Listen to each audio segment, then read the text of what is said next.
애플이 제대로 미쳤습니다. 아이폰 17과 큰 차이 없는데 가격은 100만 원도 안 해요. 내돈내산해서 사용해본 아이폰 17이 장단점 빠르게 알려드릴게요. 먼저 아이폰 17이는 블랙과 화이트, 소프트 핑크 세 가지 색상으로 출시되었습니다. 저는 소프트 핑크로 일주일 동안 쓰고 있는데 여리여리한 핑크라 너무 예쁘지 않아요? 이 색을 그대로 보여주고 싶어서 케이스 없이 들고 다니고 있어요. 그리고 제가 개인적으로 예쁘다고 느끼는 포인트는 카메라 렌즈가 하나라는 점이에요.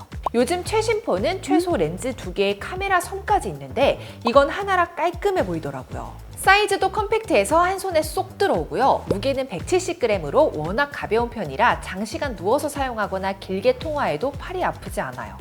반면 디스플레이는 아쉬운 점이 많습니다. 지금은 2026년도인데 여전히 60Hz 주사율이 적용됐거든요. 갤럭시는 보급형인 A 시리즈에도 120Hz를 넣어주는데 아이폰은 보급형이라고 끝 나누기를 한 게 조금 치사한 것 같아요. 오랜만에 60Hz를 쓰니까 한동안은 역체감이 크더라고요.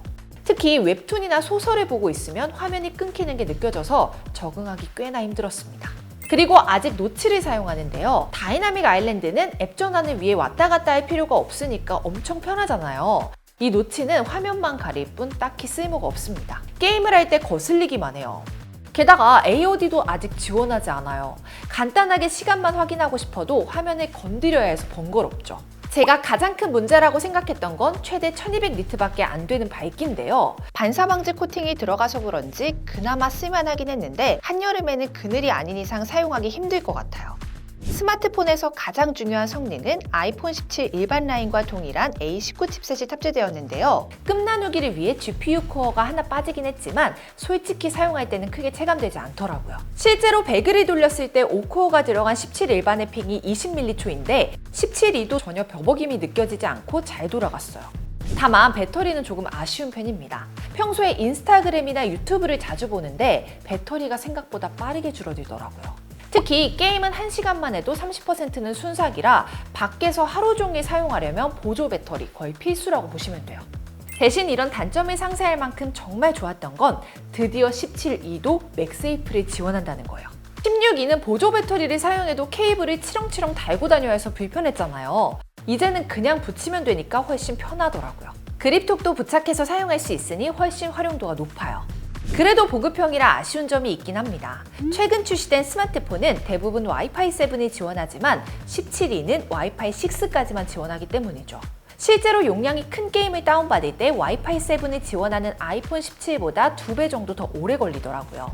그래도 보급형인데도 불구하고 AI는 플래그십 못지않게 활용도가 높았어요. 맛있어 보이는 음식 사진을 캡처하면 식당 정보도 알 수 있죠. 특히 저는 문장 정리할 때 AI를 자주 사용했는데요. 하고 싶은 말을 대충 끄적여도 말끔한 문장으로 만들어주어서 따로 생각을 정리할 필요도 없어서 편리했어요. 다만 최근 출시된 아이폰은 카메라 컨트롤 버튼만 누르면 비주얼 인텔리전스를 사용할 수 있지만 17E는 동작 버튼을 따로 설정해야 하는데요. 그래도 설정 한 번만 해두면 플래그십 모델과 똑같이 눈앞에 보이는 물체의 정보를 싹 다 알려줍니다. 렌즈가 하나밖에 없어서 카메라 걱정하시는 분들 많으실 텐데요. 생각보다 화질은 괜찮은 편이에요. 음식 사진을 찍어도 디테일이 부족하다는 생각은 전혀 들지 않고요. 아이폰 17 일반과 비슷하게 느껴졌습니다. 인물 사진도 색감이 사실적이고 아웃포커싱까지 꽤 자연스럽게 표현돼요. 그리고 전작은 사물에 인물 사진이 적용되지 않았지만 17E부터는 가능합니다.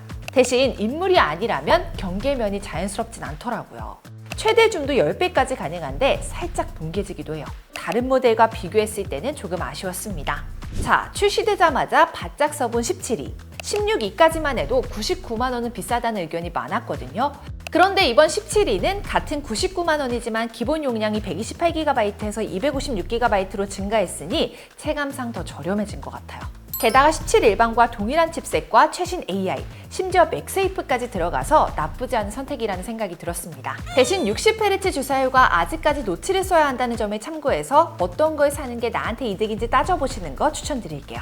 그리고 휴대폰 약정 끝났을 때 지원금 최대한 많이 받고 싶으신 분들, 아정당 모바일은 다이렉트 가입으로 인건비를 줄여 100만 원 받으면서 최신 휴대폰을 공짜로 살 수 있는데요. 심지어 알뜰폰도 약정 없이 개통 가능하고 약정 끝났을 때 가만히 두면 손해보는 인터넷 TV 최대 48만 원, 정수기 렌탈 최대 30만 원까지 최대 148만 원 지원금을 받아가실 수 있어요. 게다가 365일 24시간 상담 가능, 1833-3504, 전화 한 통이면 설치당일 입금받을 수 있습니다. 여기에 신용카드 전카드사 1분 비교는 물론이고 최대 52만 원 현금까지 받을 수 있죠. 추가로 홈서비스 전문기업 아정당은 이사 중 물품 파손 시 본사에서 보장 가능하고요. 마음에 안 들면 전액 환불 가능한 보장이사도 있습니다. 마지막으로 아정당 통해 제휴물 클릭만 해도 최대 10%포인트 적립받을 수 있고 최대 10만 포인트까지 100% 당첨 가능한 이벤트도 진행 중이니 놓치지 말고 챙겨가세요.